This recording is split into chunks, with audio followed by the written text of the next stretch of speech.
Assalamualaikum. Kembali lagi di channel Ghostalers.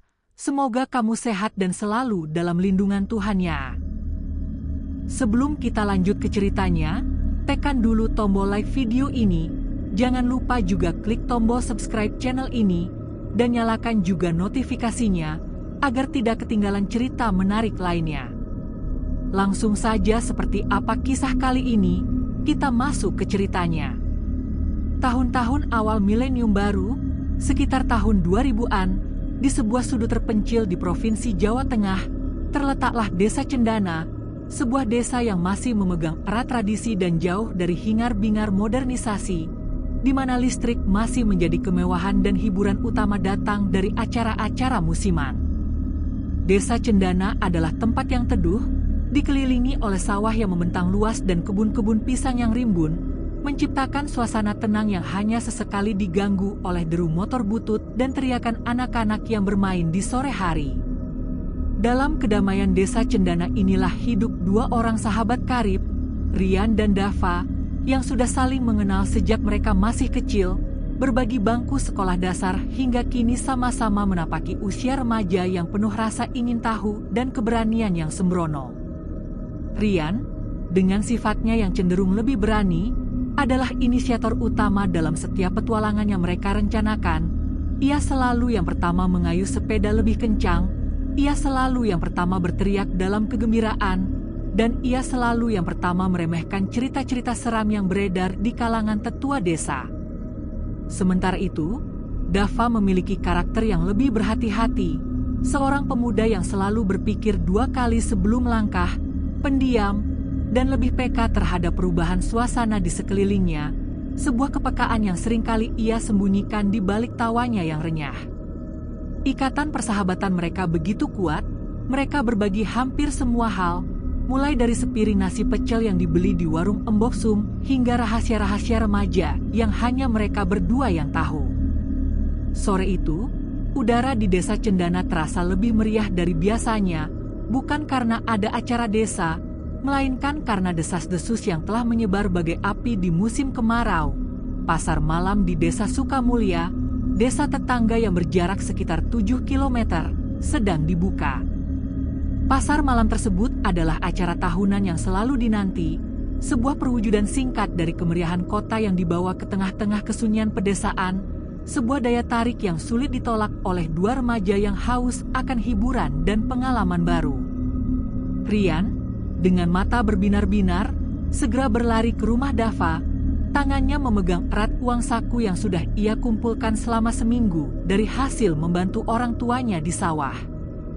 "Dav, ayo cepat. Kita harus ke pasar malam Sukamulya malam ini," seru Rian, suaranya dipenuhi semangat yang membara.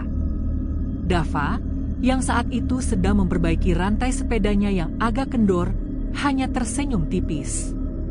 "Aku sudah tahu, Ri.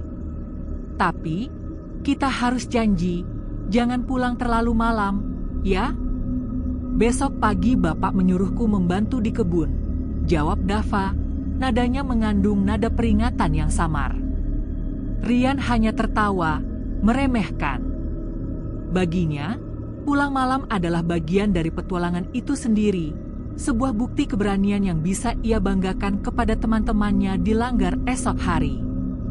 Ia sama sekali tidak menyadari bahwa malam yang akan mereka hadapi nanti bukanlah sekadar petualangan remaja biasa, melainkan sebuah ujian terhadap keberanian dan akal sehat mereka, sebuah pengalaman yang akan mengubah cara mereka melihat kegelapan dan keheningan Desa Cendana selamanya. Tekad untuk mengunjungi pasar malam itu telah bulat, dan mereka berdua mulai mempersiapkan sepeda butut mereka, membersihkan debu yang menempel di rangka besi, dan memastikan lampu senter kecil yang diikat di stang sepeda masih berfungsi dengan baik, sebuah persiapan fisik yang mereka kira sudah cukup, tanpa menyadari bahwa persiapan spiritual dan mental yang jauh lebih besar akan segera mereka butuhkan. Perjalanan dari Desa Cendana menuju Desa Sukamulya yang berjarak sekitar 7 km itu terasa mengasyikkan bagi Rian dan Dava. Mereka mengayuh sepeda melalui jalanan desa yang berdebu, melewati petak-petak sawah yang kini memancarkan aroma tanah basah dan dedaunan yang unik, sebuah perpaduan wangi yang khas pedesaan setelah senja. Di sepanjang jalan, mereka disalib oleh beberapa warga lain, baik yang berjalan kaki maupun mengendarai sepeda motor, yang juga menuju ke arah yang sama, membuat suasana terasa hidup dan penuh harapan akan hiburan malam yang akan mereka nikmati. Semangat Rian yang membara menular pada Dava, membuatnya sedikit melonggarkan kekhawatirannya tentang pulang malam dan nasihat-nasihat lama dari ibunya. Mereka saling bercanda, membicarakan hal-hal sepele, mulai dari rencana membeli gulali yang berwarna-warni hingga keinginan Rian untuk mencoba wahana kuda lumping yang terkenal seram dan atraktif. Di antara tawa mereka, suara jangkrik dan kodok dari sawah terdengar nyaring, menjadi orkestra alami yang mengiringi langkah demi langkah kayuhan mereka. Begitu mereka melewati batas desa Cendana dan memasuki wilayah Sukamulya, pemandangan mulai berubah drastis. Lampu-lampu minyak dan bohlam warna-warni mulai terlihat dari kejauhan, semakin lama semakin banyak, menciptakan titik-titik cahaya yang berkelip-kelip, sebuah tanda yang jelas bahwa mereka hampir tiba di lokasi pasar malam. Ketika mereka akhirnya memasuki area pasar malam, dunia seakan berubah total, kontras yang sangat tajam dengan kesunyian desa Cendana yang mereka tinggalkan. Segera setelah melewati gerbang utama yang terbuat dari bambu dan dihiasi kain warna-warni, mereka disambut oleh gemuruh suara yang memekakkan telinga, suara pedagang yang menawarkan dagangan mereka dengan nada yang unik dan memikat, aroma makanan yang menggugah selera, perpaduan antara bau gula karamel, minyak panas dari penggorengan, dan asap dari bakaran sate, dan yang paling dominan, musik dangdut yang berirama cepat, keluar dari speaker besar yang dipasang di panggung hiburan. Mereka berdua segera memarkir sepeda butut mereka di dekat lapak penjual mainan yang ramai, tempat yang mereka rasa paling aman dan mudah ditemukan kembali. Rian dan Dava menghabiskan waktu berjam-jam tenggelam dalam kemeriahan itu. Mereka mencoba semua jajanan, mulai dari gulali raksasa hingga sate usus pedas, menertawakan boneka yang tergantung di lapak-lapak, dan berdiri lama di depan panggung hiburan, menyaksikan pertunjukan kuda lumping yang penuh dengan atraksi magis dan kesurupan yang memukau. Kesenangan itu membuat mereka lupa total pada waktu. Gemerlap lampu, suasana ramai, dan adrenalin yang memicu kegembiraan mereka telah menjadi selimut yang menutup rapat kewaspadaan mereka terhadap bahaya. Mereka merasa seolah-olah waktu berhenti berputar di tempat itu, sebuah ilusi yang hanya bisa diciptakan oleh kegembiraan yang murni dan tanpa beban. Mereka tidak menyadari bahwa di balik kesenangan yang membuai itu, jam di menara Masjid Sukamulya perlahan-lahan bergerak, menjauh dari waktu yang aman, menuju ke jam-jam paling kritis dalam semalam, jam-jam di mana batas antara dunia mereka dan dunia lain menjadi sangat tipis dan rapuh. Sebuah batas yang akan segera mereka langgar dalam perjalanan pulang yang akan menjadi pengalaman paling mengerikan dalam hidup mereka. Kesadaran akan waktu datang dengan sebuah tamparan yang dingin dan sangat tiba-tiba. Rian melirik jam tangan bututnya yang berjarak pendek menunjuk angka 12. Ia bahkan harus mendekatkan wajahnya karena pencahayaan di pasar malam mulai meredup drastis. Ia melihat sekeliling, dan pemandangan yang menyambutnya adalah kontras yang menyedihkan dengan keramaian beberapa jam sebelumnya. Lapak-lapak pedagang yang tadinya ramai kini mulai sepi, banyak yang sudah menutup lapaknya dengan terpal, lampu-lampu minyak satu persatu mulai dipadamkan, ditelan oleh kegelapan malam yang perlahan merayap masuk ke area pasar. Hanya sisa-sisa aroma makanan dan alunan musik dangdut yang samar-samar yang tersisa, sebuah afterglow dari pesta yang sudah berakhir. Wah, sudah tengah malam, Dav, seru Rian, nadanya kini dipenuhi keterkejutan yang nyata, bukan lagi kegembiraan yang membara. Dava, yang sedang asyik menggigit kerak telur terakhirnya, seketika berhenti mengunyah, wajahnya langsung pucat pasi. Ia melihat jam di menara masjid yang menunjukkan pukul 00.30, sebuah jam yang jauh melewati batas aman untuk berada di luar rumah, apalagi di pedesaan yang kental dengan cerita-cerita seram. Harusnya kita pulang dari tadi, RI, bisik Dava, suaranya mengandung nada penyesalan yang mendalam. Mereka segera beranjak, mencari sepeda mereka yang tadi diparkir di dekat lapak penjual mainan. Namun, saat mereka hendak mengambil sepeda dan bersiap pergi, sebuah interaksi kecil terjadi, sebuah momen yang terasa sangat singkat, tetapi akan menjadi peringatan yang paling berharga dan paling mereka sesali karena tidak diindahkan. Seorang pedagang tua yang sedang menutup lapaknya, seorang lelaki renta dengan wajah keriput dan mata yang menatap tajam, menatap mereka dengan ekspresi aneh, sebuah campuran antara iba, cemas, dan peringatan. Ia adalah Bapak Tua Karmo, seorang pedagang yang sudah bertahun-tahun berjualan di pasar malam itu. "Kalian masih di sini, Nak?" tanyanya dengan nada rendah, suaranya parau dan bergetar, seolah tahu bahaya apa yang menanti mereka. Rian menjawab dengan nada remaja yang masih meremehkan. "Iya, Pak, kami mau pulang sekarang. Kami buru-buru." Bapak Tua Karmo menghela napas panjang, kepalanya menggeleng perlahan, matanya yang tua menatap jauh, seolah melihat sesuatu yang tidak terlihat oleh mata Rian dan Dava, sebuah bayangan gelap yang menunggu di kejauhan. "Sebaiknya kalian tidak pulang malam ini, Nak," katanya, suaranya penuh tekanan, "tidurlah di langgar desa sebelah saja. Jalur arwana, jalur perkebunan itu, malam ini sedang ramai.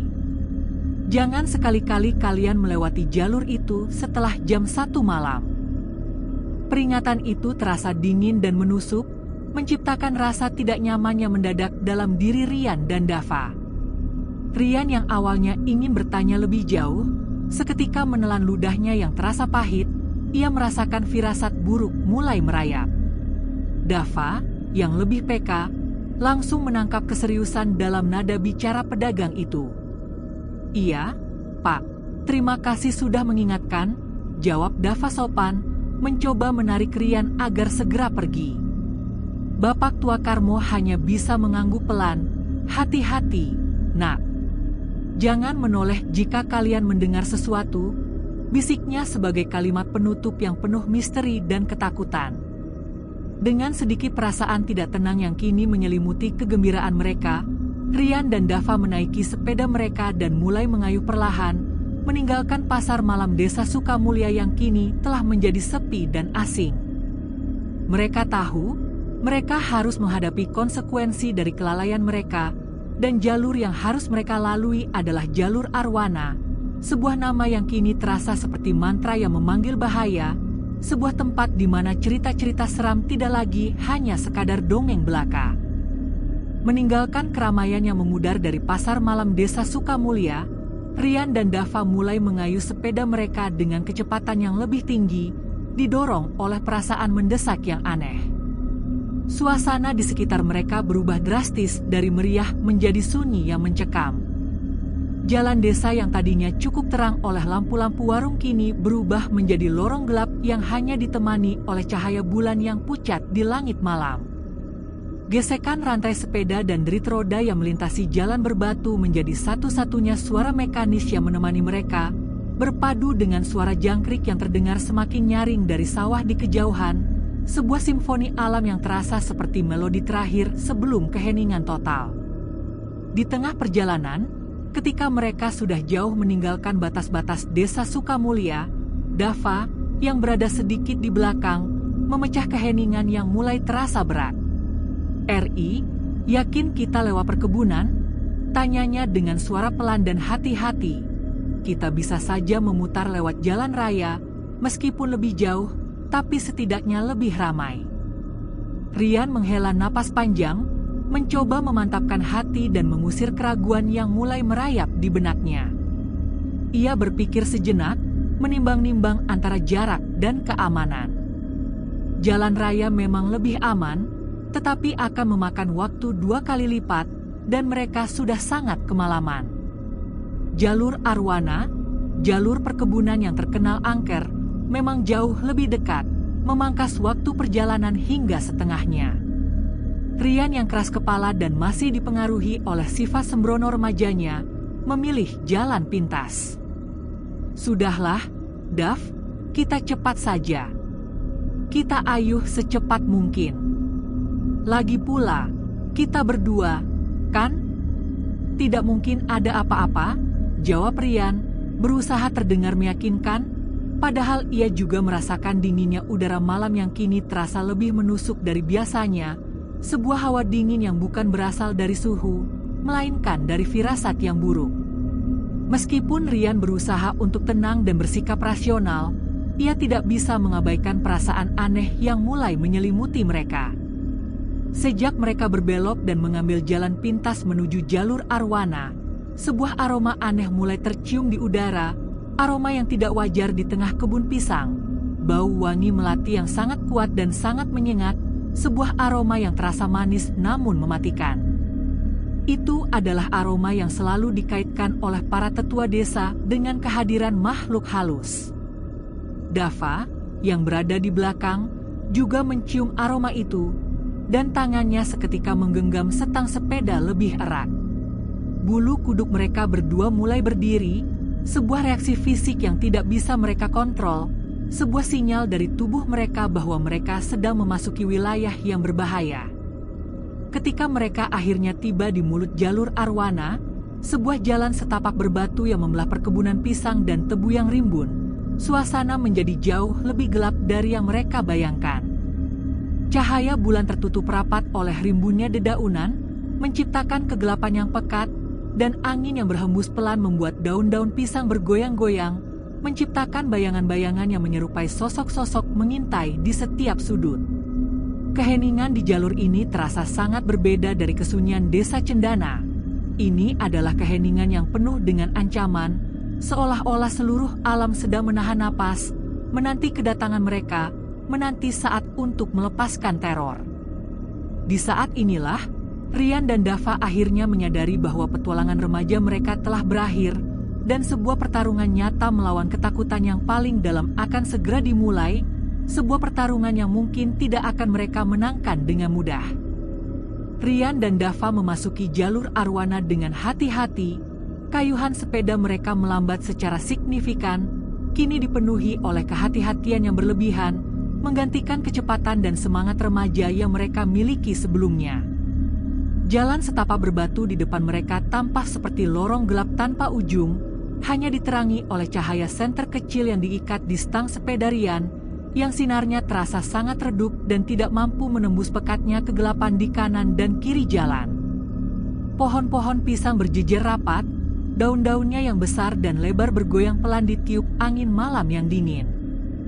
Namun, di mata Rian dan Dava yang kini dipenuhi ketakutan, daun-daun itu terlihat seperti kain-kain putih yang melambai, seperti sosok-sosok yang mengintai, siap menerkam dari balik kegelapan.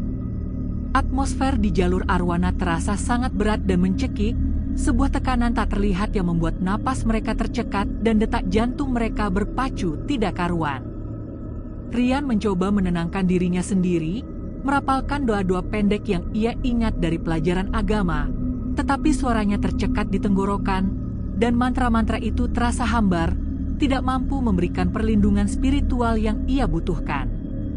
Jangan banyak nengok kanan kiri, Dav, gumam Rian, suaranya pelan dan serak, berusaha terdengar tenang. Dava hanya bisa menelan ludah, tangannya yang menggenggam setang sepeda terasa dingin dan basah oleh keringat. Gue enggak nengok-nengok, RI, jawab Dava, suaranya bergetar, tapi rasanya kayak ada yang ngawasin kita. Dari belakang, dari samping, di mana-mana. Rian tidak menjawab, ia juga merasakan hal yang sama. Sensasi diawasi itu sangat nyata, sebuah kehadiran tak kasat mata yang mengikuti setiap gerakan mereka, bermain dengan pikiran mereka. Namun, hal yang paling menakutkan adalah perubahan drastis dalam suara alam. Begitu mereka memasuki jalur arwana, suara-suara malam yang akrab, yang tadinya menjadi pengiring perjalanan mereka, suara jangkrik yang bersahutan, suara kodok yang menyanyi, suara burung hantu yang berirama, tiba-tiba menghilang total, seolah-olah ada tombol mute yang ditekan pada seluruh orkestra alam. Keheningan yang tercipta sungguh mematikan, hanya menyisakan suara gesekan rantai sepeda mereka dan napas mereka yang terengah-engah. Keheningan seperti itu di tengah kebun yang rimbun adalah pertanda yang paling buruk, sebuah sinyal yang sudah mereka pelajari sejak kecil bahwa ada sesuatu yang tidak normal, ada sesuatu yang besar dan jahat sedang datang atau sedang mengintai mereka. Rian dan Dava terus mengayuh, memaksakan diri untuk fokus pada jalan berbatu di depan mereka, mengabaikan naluri untuk berbalik dan lari. Mereka berpegangan pada harapan semu bahwa jalur arwana ini hanya sebentar, bahwa mereka akan segera melihat cahaya dari rumah-rumah di desa Cendana. Mereka mencoba meyakinkan diri bahwa semua cerita seram yang mereka dengar hanyalah bualan, sebuah mitos yang diciptakan untuk menakut-nakuti anak-anak yang nakal. Namun, harapan itu perlahan-lahan runtuh, digantikan oleh kepastian yang dingin. Mereka tidak sendirian di jalur arwana malam ini. Sebuah teror nyata, yang jauh lebih menakutkan daripada cerita yang pernah mereka dengar, telah menunggu mereka di tengah kegelapan, sebuah teror yang akan segera menampakkan wujudnya, mengubah keheningan menjadi jeritan. Setelah melewati keheningan yang menyesakkan dan sensasi diawasi yang tak tertahankan, tibalah saatnya bagi teror itu untuk menampakkan wujudnya, sebuah momen yang telah ditunggu-tunggu oleh kegelapan dan diperingatkan oleh Bapak Tua Karmo. Tepat di tikungan jalan setapak yang paling rimbun, di mana kegelapan terasa paling pekat, Rian tiba-tiba menekan rem sepedanya dengan sangat keras. Ban sepedanya berdecit di atas jalan berbatu yang berdebu, suaranya memecah keheningan malam dan membuat Dava yang berada di belakangnya nyaris menabrak. "RI, kenapa berhenti mendadak?" seru Dava, nadanya bercampur antara kaget dan marah. Rian tidak menjawab, ia hanya bisa mengangkat tangannya yang gemetar, menunjuk lurus ke depan, ke tengah jalan yang sedikit lebih terbuka, di bawah cahaya bulan yang baru saja muncul dari balik awan. Dava menoleh, dan seketika itu juga, semua darah di tubuhnya terasa membeku. Sekitar 10 meter di depan mereka, berdiri tegak di tengah jalan, adalah sosok yang paling mereka takuti dalam legenda dan cerita hantu, Pocong. Sosok itu terbungkus rapat dalam kain kafan putih kusam, kainnya kotor dan bernoda tanah, bagian atas kepalanya diikat kencang oleh tali yang tebal, dan ia berdiri diam, kaku, tanpa bergerak sedikit pun, sebuah patung teror yang mematikan.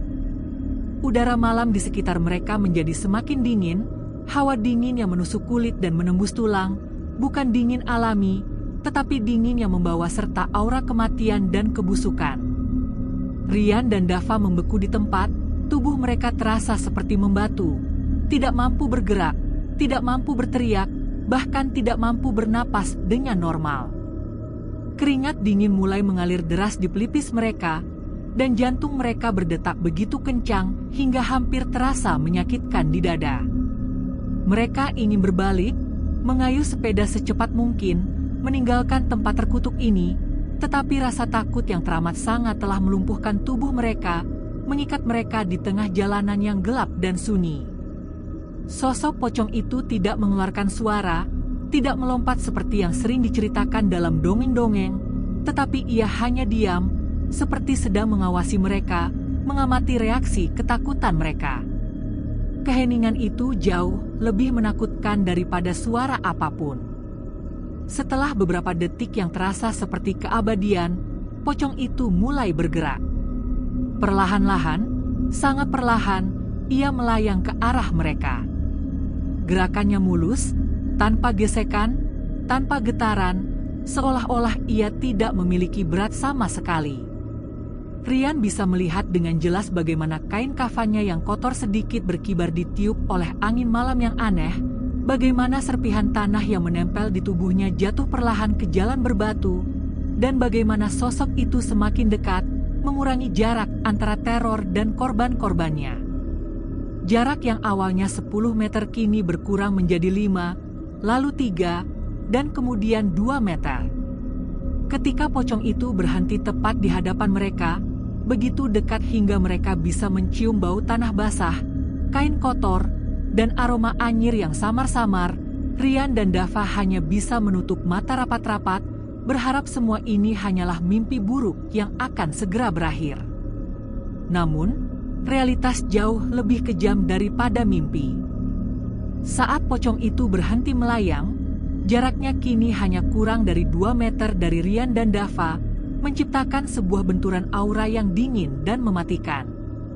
Detik-detik berikutnya adalah puncak dari kengerian visual yang akan menghantui mereka selamanya. Kain kafan di bagian atas kepala pocong itu, yang tadinya terikat kencang oleh tali, perlahan-lahan terbuka sedikit, tertarik ke belakang, seolah-olah ada tangan tak terlihat yang menyibaknya. Wajah pocong itu kini terlihat jelas, sebuah pemandangan yang melebihi batas imajinasi terburuk mereka. Kulitnya pucat, berwarna kehijauan, dan terlihat kaku seperti kayu yang membusuk, dihiasi oleh luka-luka yang mengering dan mengerikan di sekitar bibir yang pecah-pecah dan mengeluarkan cairan hitam kental. Tetapi, yang paling menyeramkan, yang membuat napas Rian dan Dava tercekat, adalah ketiadaan bola mata. Di sana, di tempat seharusnya ada mata, hanya ada 2 lubang hitam yang kosong dan gelap, lubang yang terasa seperti mengisap semua cahaya dan kehidupan di sekitarnya. Lubang-lubang hitam itu, meskipun tidak memiliki pupil atau retina, memancarkan tatapan yang dingin dan intens, seolah-olah mereka sedang menatap langsung ke inti jiwa Rian dan Dava, menelanjangi semua ketakutan dan keputusasaan mereka. Rian, yang sebelumnya mencoba untuk tegar, kini hanya bisa menganga tanpa suara, air matanya mulai mengalir perlahan di pipinya yang pucat. Dava ingin sekali menutup matanya, ingin sekali menghapus pemandangan mengerikan itu dari benaknya, tetapi tubuhnya tidak bisa bergerak, pandangannya terkunci, terpaksa menyaksikan setiap detail kebusukan dan kengerian yang tersembunyi di balik kain kafan. Dalam keheningan yang absolut itu, kepala pocong itu perlahan menunduk, sedikit miring, seolah-olah ia sedang mencoba mendengar bisikan ketakutan yang keluar dari hati Rian dan Dava, sebuah gerakan kecil yang jauh lebih menakutkan daripada jeritan apapun. Tepat pada saat itu, sebuah suara aneh terdengar, bukan dari pocong di depan mereka, tetapi dari arah belakang, dari kedalaman jalur arwana yang rimbun. Suara tawa yang melengking, tajam, dan sangat tidak wajar, tawa perempuan yang dingin dan menggema di seluruh perkebunan, sebuah tawa yang bukan berasal dari pita suara manusia. Suara tawa itu, yang tiba-tiba datang dan menyambut kengerian pocong, menjadi tanda bagi Rian dan Dava bahwa mereka tidak hanya berhadapan dengan satu teror, melainkan 2, sebuah kombinasi mematikan yang siap menghabisi mereka. Mereka tahu, tawa itu berasal dari kuntilanak yang namanya sering disebut-sebut oleh warga sebagai penguasa jalur arwana. Kengerian yang memuncak karena kehadiran pocong seketika digantikan oleh kepanikan yang luar biasa akibat tawa yang melengking itu. Rian dan Dava akhirnya menemukan kekuatan yang tersisa untuk bergerak. Mereka berbalik dengan cepat, mengabaikan ketakutan mereka terhadap pocong di depan mereka, dan mengayuh sepeda mereka secepat mungkin, sekuat tenaga, meninggalkan pocong yang berdiri diam dan mematung di belakang, menuju ke arah suara tawa yang semakin keras dan semakin dekat, menuju ke inti kegelapan jalur arwana. Di tengah laju kayuhan yang panik, Rian dan Dava kini tidak lagi berhadapan dengan satu, melainkan 2 entitas teror, dengan kehadiran kuntilanak yang membuat kengerian semakin intens dan berlapis. Suara tawa melengking itu terus menggema, menusuk telinga mereka dan membuat bulu kuduk mereka berdiri tegak. Rian, yang sedang mengayuh sepeda dengan kecepatan penuh, memberanikan diri melirik sekilas ke arah pohon pisang di sampingnya. Di balik bayangan rimbun dedaunan yang bergoyang-goyang ditiup angin aneh, ia melihatnya, sosok perempuan berambut panjang, mengenakan gaun putih kotor yang terlihat kusam, berdiri diam di sana. Kuntilanak itu tidak menyentuh tanah, melainkan melayang beberapa senti di atas lumpur, dengan rambut panjangnya terurai tak beraturan. Tetapi, yang paling mengerikan adalah senyumannya, sebuah senyuman yang terlalu lebar, terlalu menyeringai, dan sama sekali tidak alami, seolah-olah ia sedang menikmati setiap detik ketakutan yang mereka rasakan. Dava, yang berada di belakang Rian, juga melihat penampakan itu, bukan hanya sekali, melainkan di mana-mana. Setiap ia melirik ke kiri, dari balik semak-semak yang bergoyang, ia melihat bayangan putih melayang perlahan, gaunnya yang kotor berlumuran noda gelap, matanya yang merah menyala, seolah-olah kuntilanak itu bermain-main, berpindah dari satu pohon ke pohon lain hanya untuk memastikan bahwa Rian dan Dava melihatnya, bahwa mereka tahu bahwa teror itu datang dari berbagai arah. Suara tawa kuntilanak itu, yang awalnya terdengar dari kejauhan, kini seakan datang dari mana-mana, mengelilingi mereka, sebuah ilusi suara yang membuat mereka tidak bisa membedakan arah. Mereka terus mengayuh sepeda secepat mungkin, tanpa peduli lagi pada jalanan berbatu yang membuat sepeda mereka terguncang hebat. Mereka hanya ingin keluar dari jalur arwana yang kini terasa seperti neraka dunia, sebuah jebakan yang telah disiapkan oleh kegelapan. Namun, di tengah kayuhan panik itu, mereka merasakan sesuatu yang aneh dan sangat menakutkan. Sepeda mereka terasa berat, seolah-olah ada sesuatu yang menahan roda dari belakang. Rantai sepeda mereka menegang, ban mereka terasa seperti menyentuh sesuatu yang tak terlihat, sebuah kekuatan gaib yang tidak membiarkan mereka melaju lebih cepat. Rian dan Dava merasakan hal yang sama. Ada tangan-tangan tak terlihat yang memegangi sepeda mereka, menarik mereka kembali ke kedalaman perkebunan. Mereka memaksakan diri, mengayuh lebih kuat, tetapi sepeda mereka seperti menolak, bergerak maju dengan susah payah. Di tengah perjuangan fisik dan spiritual ini, Rian memberanikan diri menoleh ke belakang, sebuah pelanggaran fatal terhadap peringatan Bapak Tua Karmo. Dan apa yang ia lihat membuat darahnya langsung membeku. Tepat di atas mereka, di udara yang gelap, kuntilanak itu melayang, mengikuti kecepatan sepeda mereka. Gaunnya berkibar seolah tertiup angin dari hantu itu sendiri, rambutnya menjuntai ke bawah, dan tawanya kini terdengar begitu dekat, seolah-olah berbisik langsung di telinga mereka. Kuntilanak itu kini tidak hanya mengintai dari pohon, ia telah bergabung dalam pengejaran, memimpin teror dari udara, sebuah pemandangan yang menyentuh batas akhir kewarasan mereka. Pengejaran yang terjadi di jalur arwana kini telah mencapai tingkat kepanikan yang tak tertahankan, sebuah perlombaan antara kecepatan remaja yang putus asa melawan kekuatan supernatural yang tanpa batas. Rian dan Dava mengayuh sepeda mereka dengan sisa tenaga terakhir, otot kaki mereka terasa kejang dan terbakar, paru-paru mereka terasa seperti akan pecah karena kelelahan, dan keringat bercampur air mata membasahi wajah mereka. Namun, teror itu semakin mendekat, suara tawa kuntilanak yang melengking kini menggema di seluruh perkebunan, memantul dari pohon ke pohon, menjadi sebuah eko yang seakan datang dari dalam kepala mereka sendiri. Dava, yang dikenal lebih religius, mulai merapalkan ayat-ayat dan doa-doa pendek yang ia ingat. Suaranya bergetar hebat karena ketakutan, tetapi ia terus mengulanginya. Tepat pada saat Dava berjuang dengan doanya, sebuah keanehan terjadi. Kuntilanak yang melayang di atas kepala mereka, yang tadinya tertawa dengan suara memekakan telinga, perlahan mulai menjauh. Tawanya mereda, semakin pelan, hingga akhirnya menghilang. Seolah-olah, kekuatan doa Dava, meskipun kecil dan dipenuhi ketakutan, telah menciptakan perisai spiritual yang tidak bisa ditembus oleh makhluk halus itu. Rian yang mencoba fokus ke depan, merasakan beban di sepedanya sedikit berkurang. Mereka sempat merasakan sedikit lega, sebuah harapan kecil bahwa teror itu telah berakhir. Namun, sebelum kuntilanak itu menghilang sepenuhnya, ia berhenti sejenak di udara, menatap Rian dan Dava dari kejauhan dengan tatapan mata merah yang tajam. Kemudian, dengan senyuman yang masih lebar dan mengerikan, makhluk itu mengeluarkan bisikan yang dingin dan tajam, sebuah pesan terakhir yang menembus keheningan malam dan menancap jauh ke dalam benak mereka. Hati-hati, belum selesai. Bisikan itu, yang terdengar jelas meskipun dari kejauhan, seketika menghapus semua rasa lega mereka. Itu adalah sebuah peringatan, sebuah janji bahwa teror ini hanyalah permulaan. Begitu kuntilanak itu menghilang, angin malam berubah drastis.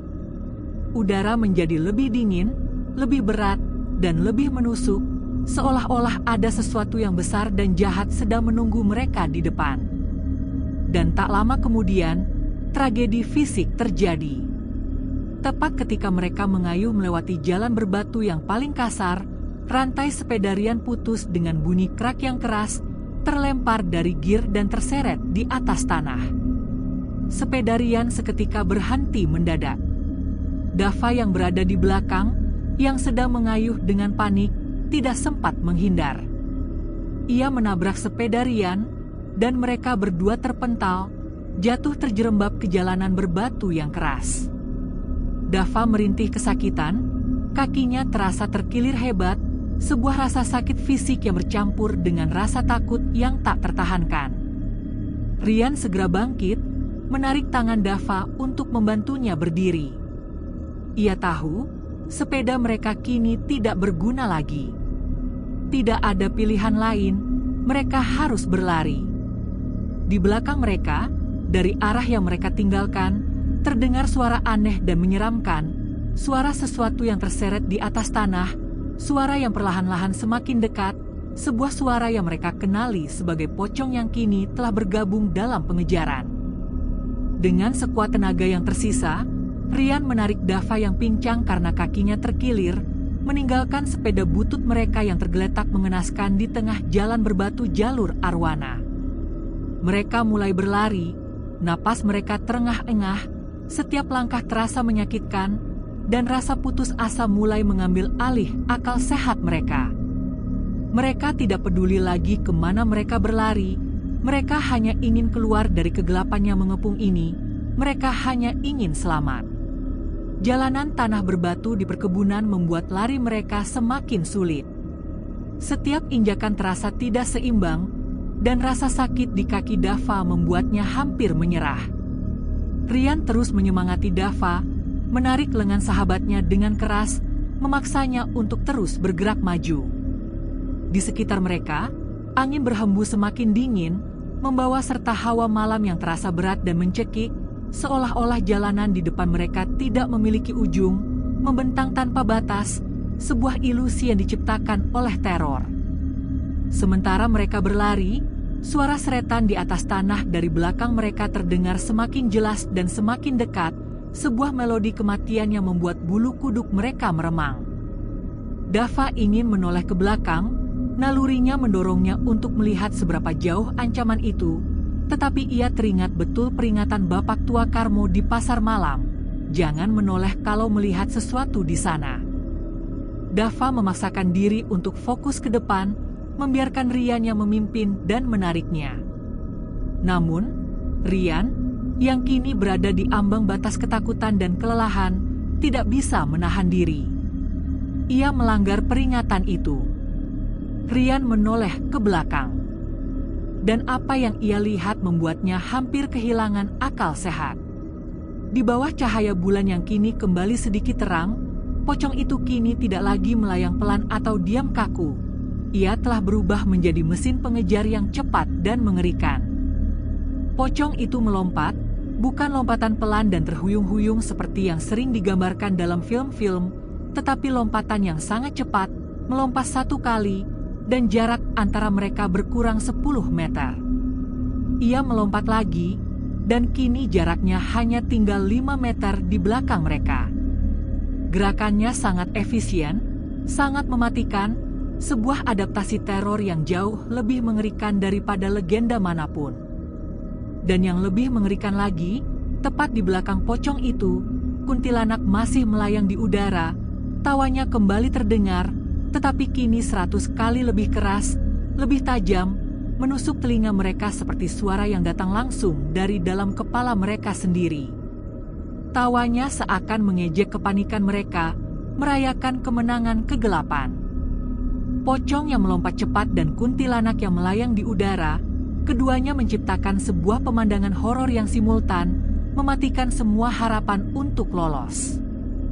Rian dan Dava berlari dengan sisa-sisa energi mereka, tetapi jalanan berbatu dan kaki Dava yang terluka membuat lari mereka semakin lambat. Mereka tahu, mereka tidak akan bisa mengalahkan kecepatan makhluk-makhluk itu. Mereka hanya bisa menunggu pocong itu melompat lagi, menunggu cakar kuntilanak itu menyentuh punggung mereka, menunggu kegelapan menelan mereka hidup-hidup, sebuah akhir yang terasa tak terhindarkan dan sangat mengerikan. Saat Rian dan Dava berlari, ketakutan yang mereka rasakan mencapai titik didih. Suara tawa kuntilanak di belakang mereka semakin memekakkan telinga, dan lompatan cepat pocong semakin mengurangi jarak, membuat mereka merasakan hawa dingin yang luar biasa yang ditimbulkan oleh kehadiran makhluk-makhluk itu. Di tengah kepanikan itu, Dava, yang kakinya terasa sakit luar biasa, terhuyung-huyung dan akhirnya terjatuh. Ia tersungkur ke jalanan berbatu, merintih kesakitan, rasa sakit di pergelangan kakinya kini mengalahkan rasa takut yang ia rasakan. Aku sudah tidak kuat, bisik Dava, suaranya putus asa, bercampur dengan isakan. Rian seketika berhenti. Ia tahu, meninggalkan sahabatnya bukanlah pilihan. Ia berbalik, menarik lengan Dava untuk membantunya bangkit. Namun, saat Rian menyentuh tangan Dava, ia merasakan sesuatu yang sangat tidak wajar. Tangan Dava terasa dingin yang tidak seperti orang yang ketakutan atau kedinginan, melainkan dingin yang menusuk, dingin seperti tubuh yang baru saja ditarik dari dalam tanah, dingin seperti mayat. Rian segera menyadari, kehadiran makhluk-makhluk di belakang mereka tidak hanya mengejar, tetapi juga menyerap energi kehidupan mereka, membuat tubuh mereka kehabisan daya, sebuah efek spiritual yang jauh lebih berbahaya daripada cedera fisik. Dengan sisa tenaga mereka, Rian dan Dava kembali berlari, meninggalkan perkebunan yang telah menjadi kuburan bagi semua harapan mereka. Langkah kaki mereka semakin berat, napas mereka tersengal-sengal, kaki mereka terasa seperti akan menyerah kapan saja. Rian berusaha memfokuskan pandangannya ke depan, mencoba mencari tanda-tanda kehidupan yang nyata.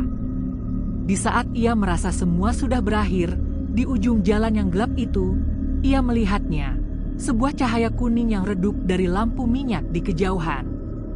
Itu adalah jalan desa, jalan berbatu yang mengarah ke rumah-rumah penduduk desa Cendana. Harapan sekecil apapun kini menyala kembali, memberikan mereka dorongan energi yang singkat namun krusial. Mereka terhuyung-huyung, melompat dan menyeret diri mereka maju. Mereka berhasil keluar dari batas-batas jalur arwana, mencapai jalan desa yang lebih lebar dan lebih terbuka. Namun, di saat mereka akhirnya mencapai batas keamanan itu, semua yang mereka lalui terasa sia-sia. Tubuh mereka yang telah terkuras habis, energi mereka yang telah terserap total oleh ketakutan dan kehadiran gaib, kini menuntut haknya.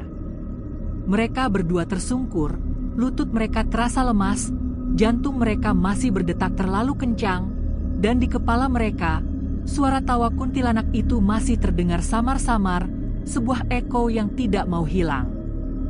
Rian mencoba berteriak, meminta tolong, tetapi mulutnya tidak bisa mengeluarkan suara, pita suaranya terasa lumpuh.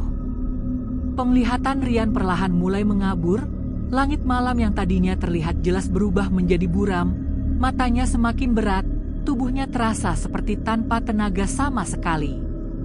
Dava yang ada di sampingnya juga mulai terhuyung, dan dalam sekejap, gelap menelan mereka berdua. Mereka pingsan, tergeletak tak berdaya di pinggir jalan desa, di batas antara dunia teror dan dunia nyata, sebuah akhir yang dipaksakan oleh kekuatan yang jauh melampaui batas manusia, sebuah pengorbanan kecil untuk melarikan diri dari teror yang seakan tidak memiliki akhir. Fajar perlahan menyingsing, memancarkan cahaya jingga kemerahan yang lembut, merangkak naik menyinari jalan desa yang masih diselimuti embun tipis. Pemandangan damai ini sama sekali tidak mencerminkan kengerian yang baru saja terjadi beberapa jam sebelumnya.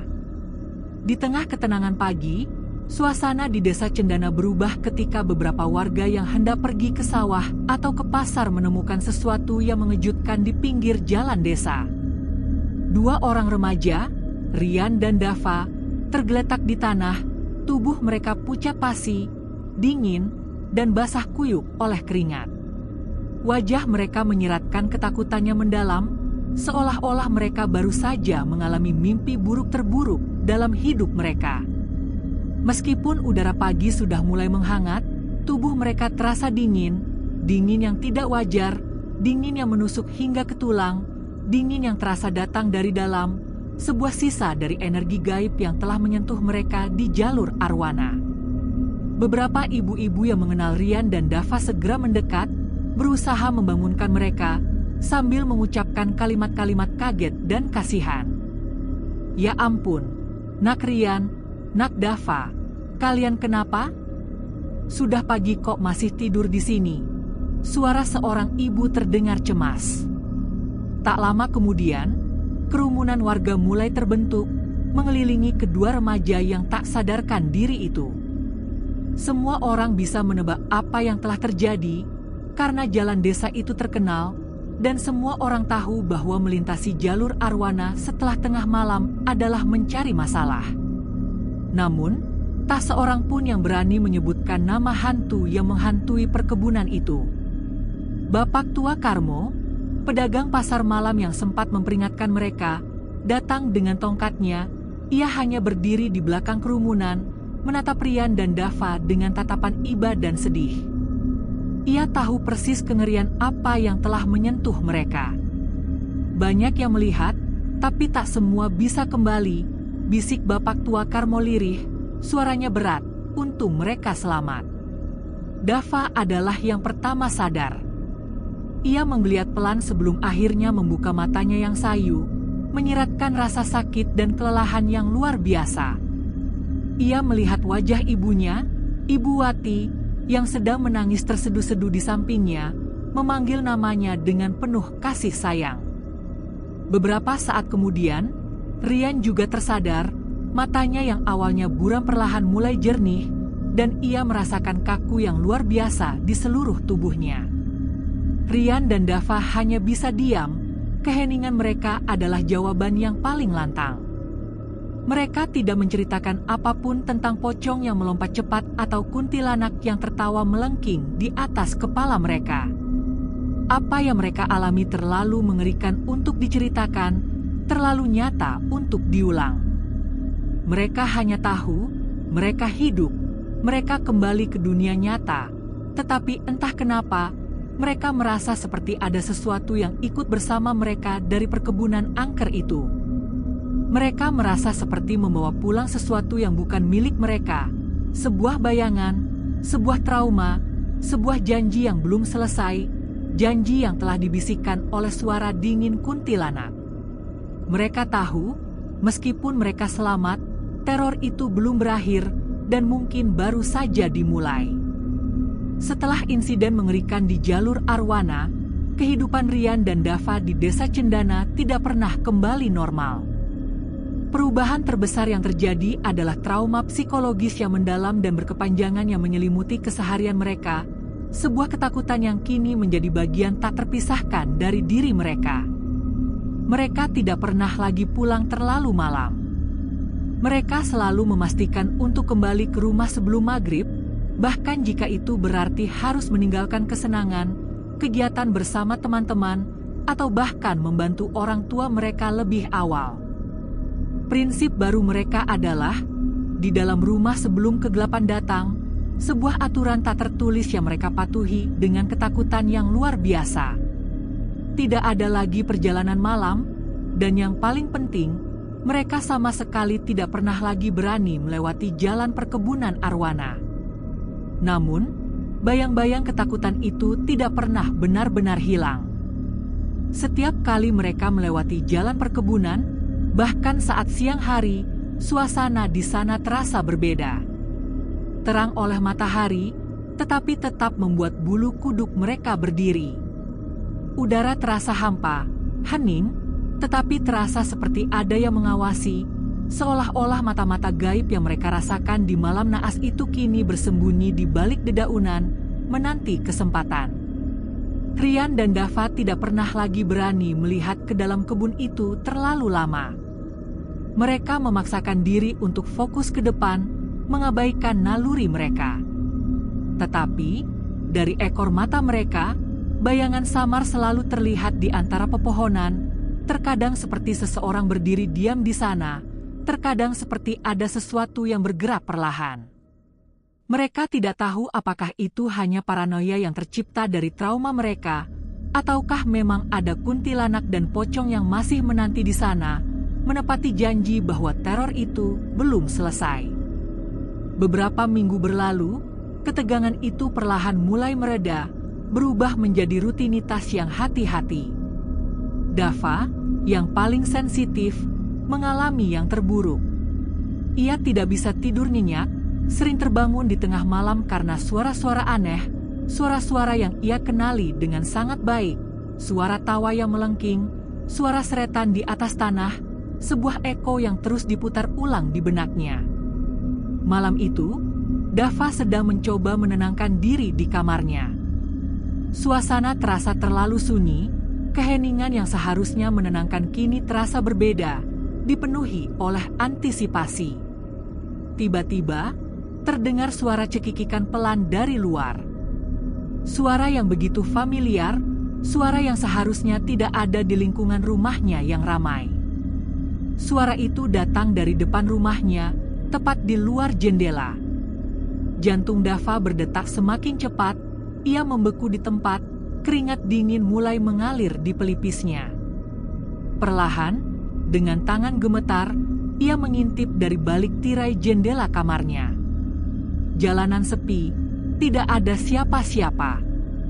Namun, di sudut jalan, di bawah pohon besar yang tua, bayangan putih berdiri diam. Bayangan itu menatap lurus ke arah jendela Dava, dan di kegelapan malam, ia bisa melihat senyum yang terlalu lebar itu. Kuntilanak itu kembali menepati janjinya.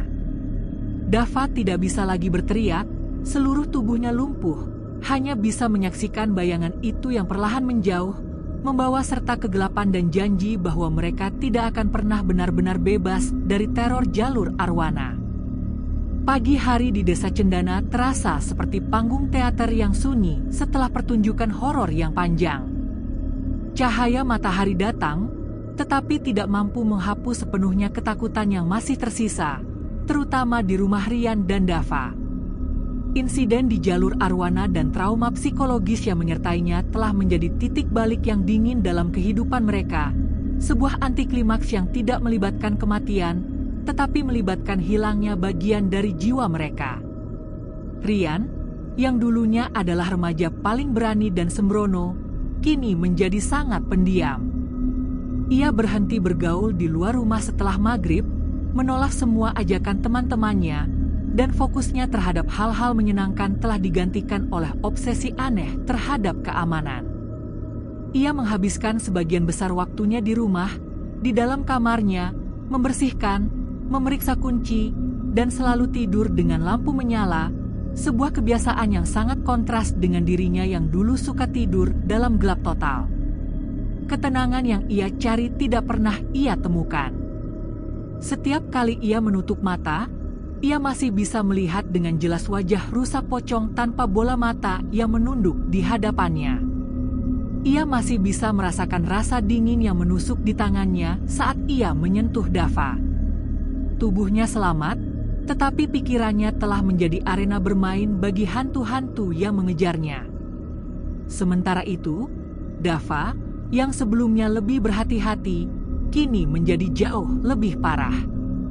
Ia mengalami sleep paralisis hampir setiap malam, sebuah kondisi di mana ia terbangun tetapi tidak bisa bergerak, merasakan tekanan berat di dadanya, dan yang paling mengerikan, ia sering mendengar cekikikan kuntilanak yang sangat dekat, tepat di telinganya. Malam-malam Dava dipenuhi oleh teror yang ia yakini tidak hanya ada di luar jendelanya, tetapi kini telah bersemayam di dalam rumahnya, sebuah parasit ketakutan yang ditularkan oleh jalur arwana. Pengalaman di jalan perkebunan itu tidak hanya membuat mereka takut pada malam hari, tetapi juga pada keheningan. Keheningan di rumah kini terasa seperti perangkap, sebuah momen di mana suara tawa melengking itu bisa kembali kapan saja. Mereka berdua menjadi pemuda yang terpisah dari realitas remaja mereka.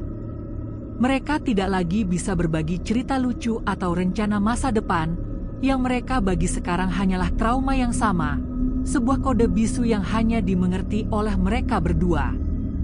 Mereka saling menatap, dan di mata satu sama lain, mereka melihat bayangan pocong yang melompat cepat dan senyum lebar kuntilanak yang melayang di atas kepala mereka.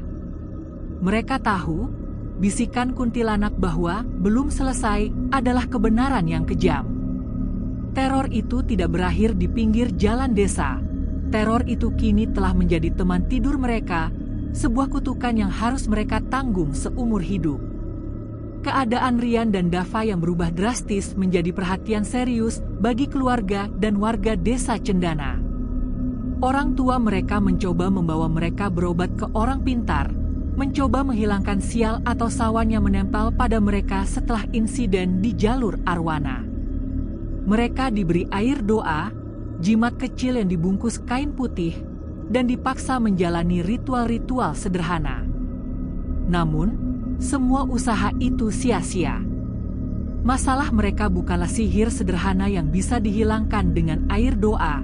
Masalah mereka adalah trauma permanen yang diukir oleh kengerian yang mereka alami, sebuah bekas luka di dalam jiwa mereka yang tidak bisa disembuhkan oleh kearifan lokal manapun. Rian dan Dava melanjutkan hidup mereka di desa Cendana, tetapi sebagai dua orang yang telah separuh hilang. Mereka menjalani rutinitas harian seperti robot, tanpa semangat, selalu waspada, dan selalu ketakutan. Mereka berhasil selamat dari kematian fisik, tetapi jiwa mereka telah terperangkap dalam batas-batas perkebunan angker itu. Mereka berhenti bersepeda, dan jika harus bepergian, mereka hanya akan berjalan kaki di siang hari, menghindari semua jalan pintas yang sunyi, dan menempuh jalan yang paling ramai meskipun lebih jauh. Mereka menjadi simbol hidup bagi semua warga desa, bukti nyata bahwa mitos dan legenda horor adalah kebenaran yang kejam jika dilanggar.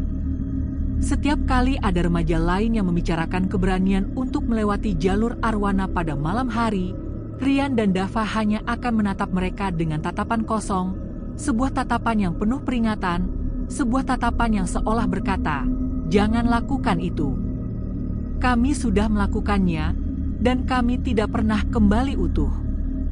Tahun-tahun berlalu, mereka tumbuh dewasa, tetapi bayangan kuntilanak dan pocong tidak pernah menua atau memudar. Suatu malam, bertahun-tahun setelah insiden itu, Dava sedang duduk di teras rumahnya. Angin berhembus pelan, membawa aroma wangi melati yang samar-samar, sebuah aroma yang selalu ia kaitkan dengan malam terburuk dalam hidupnya. Ia menoleh ke sudut jalan, di bawah pohon besar yang sama tempat ia melihat bayangan putih terakhir kali. Tidak ada siapa-siapa.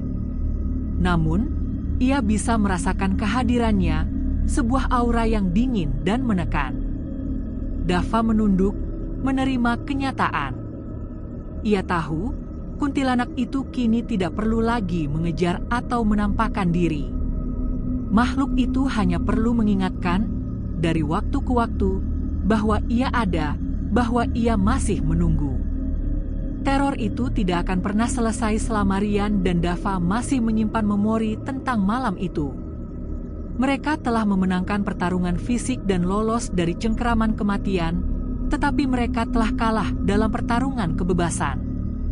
Mereka hidup, tetapi selamanya dihantui oleh bisikan terakhir yang dingin, "Hati-hati, belum selesai," sebuah janji yang terus menempel, menjadi penutup yang menyedihkan dan abadi bagi kisah horor yang mereka jalani.